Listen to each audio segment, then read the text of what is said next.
Hola, ¿qué tal? Bueno, hoy vamos a hablar sobre las técnicas que son interesantes para crear comienzos memorables. Vamos a empezar con algunos de los textos más emblemáticos de la historia de la literatura.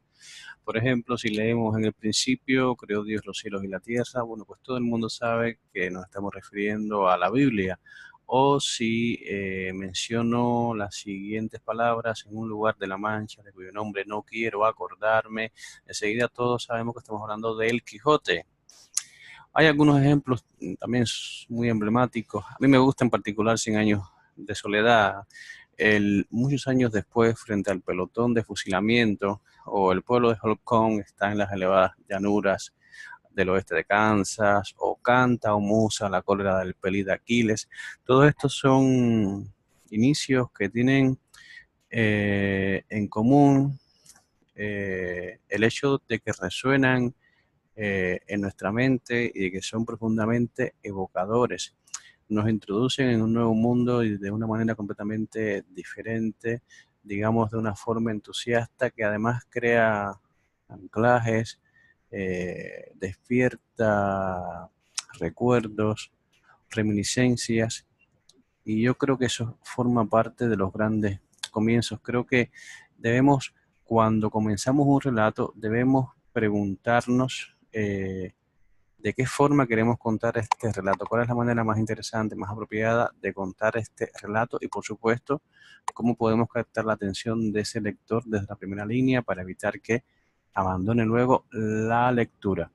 Si es un comienzo que usted introduce los valores del arte dramático, o más bien de la escritura dramática, yo creo que es un inicio mucho más interesante porque además eso presupone cierto nivel de expectación, ¿no? Ya que hay un cambio de equilibrio que es eminente. Pongamos por caso un ejemplo.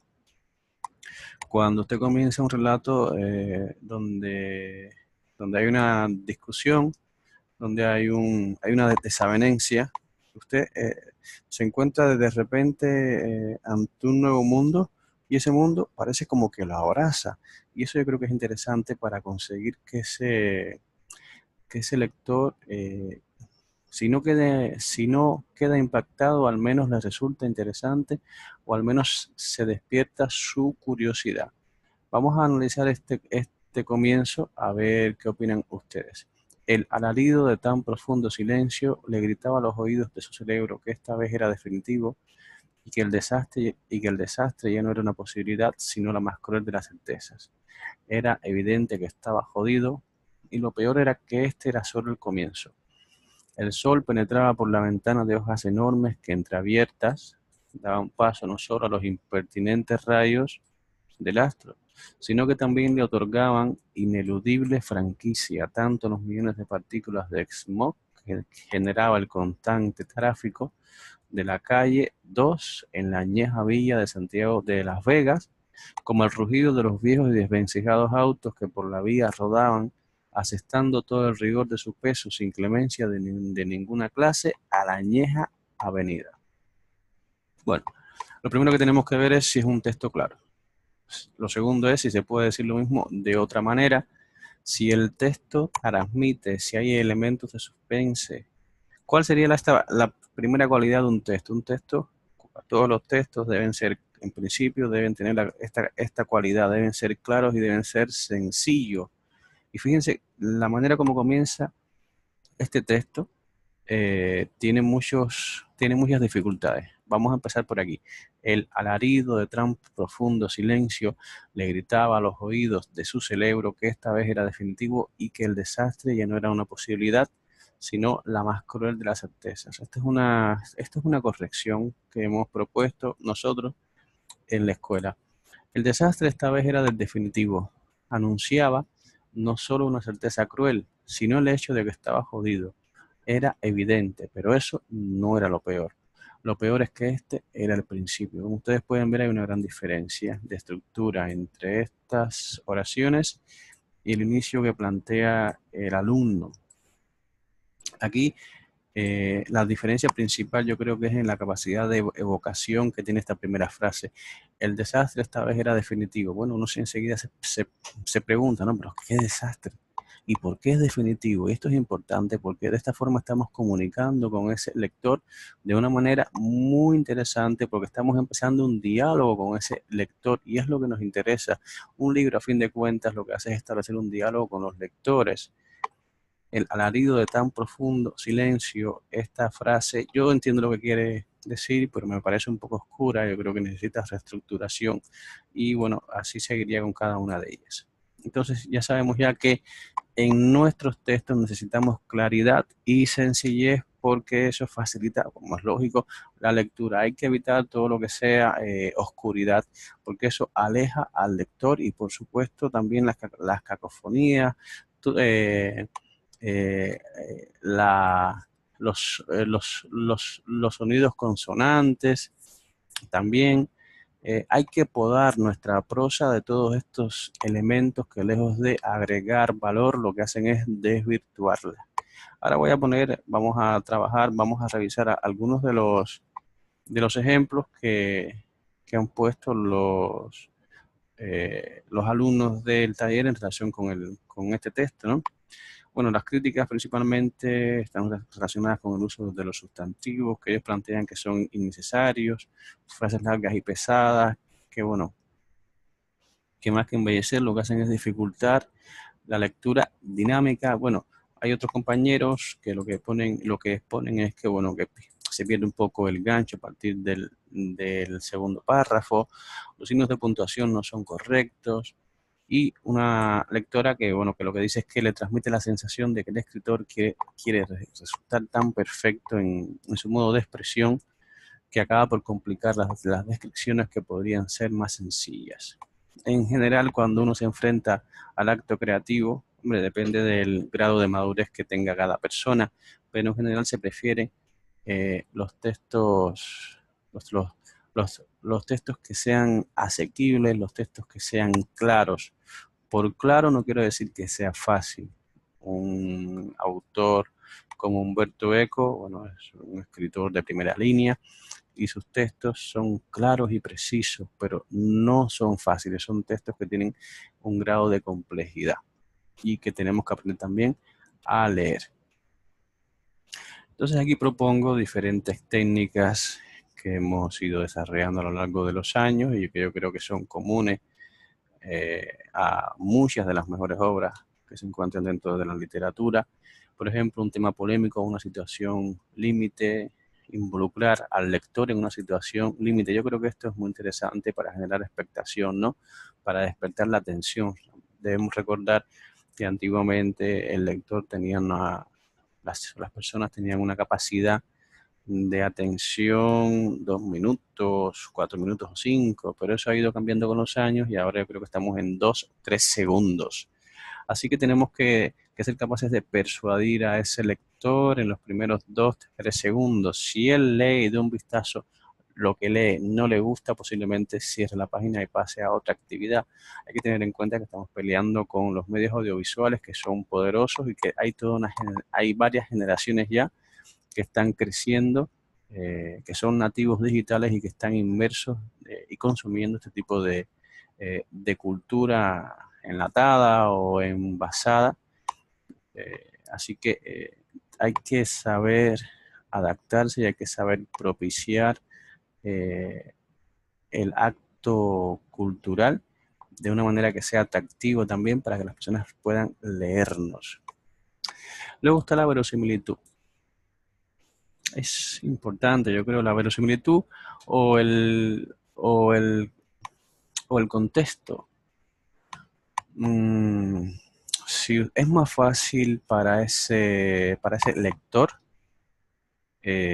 creerse la ficción si usted le da las herramientas, si usted le da los elementos del mundo en el que usted pretende sumergirlo. Para el cerebro es mucho más fácil aceptar este tipo de situaciones porque son hechos conocidos. Cuando usted empieza a hablar de un hecho histórico, cuando usted empieza a hablar de una ciudad que existe como Madrid, de una calle que existe, o de un hecho histórico que existe, para el cerebro, para los lectores es mucho más fácil asimilar y comprender esta realidad y asumirla como propia. ¿Por qué? Porque está anclada en su realidad cotidiana.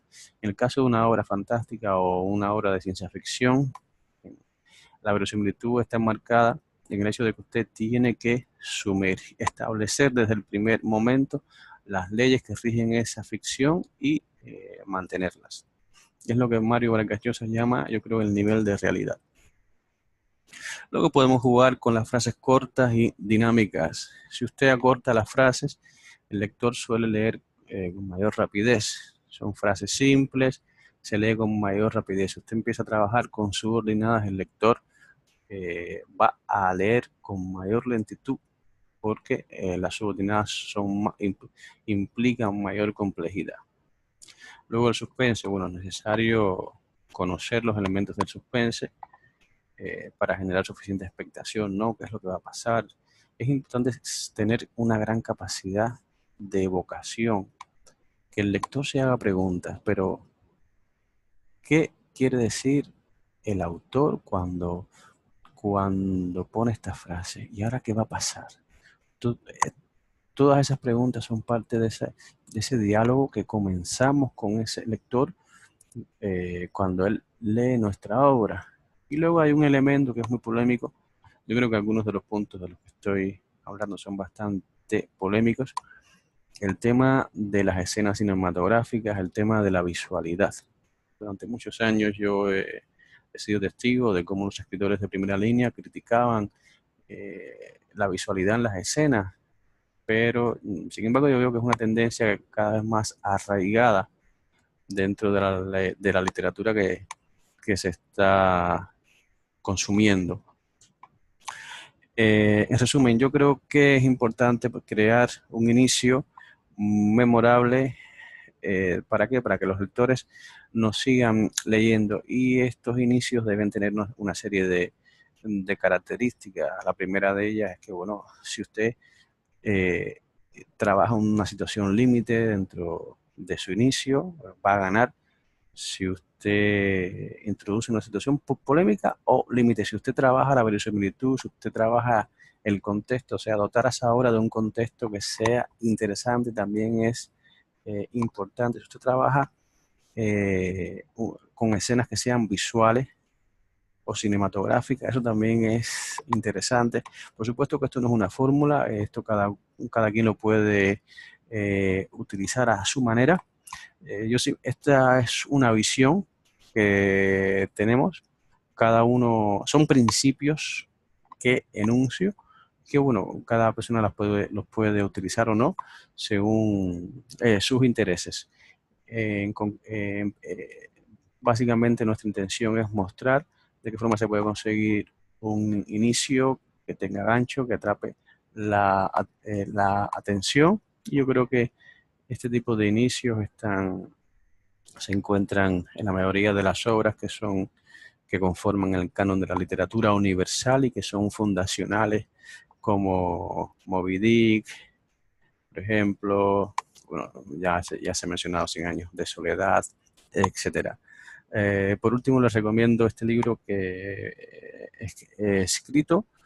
En este libro detallo y abordo con mayor profundidad todos estos elementos. El libro es muy interesante, tiene 58 consejos para mejorar la escritura y además tiene un elemento vital, los últimos avances que las neurociencias han puesto en manos de los escritores para potenciar la ilusión de la realidad al leer. Bueno, ¿qué vas a conseguir?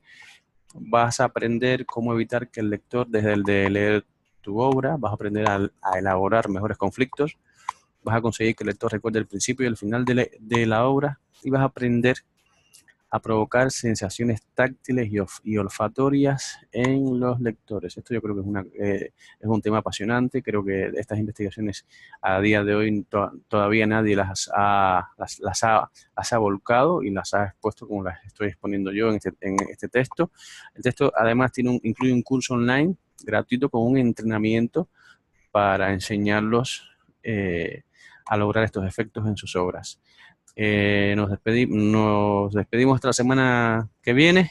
Espero que sigan viéndonos en nuestro canal. Gracias, adiós.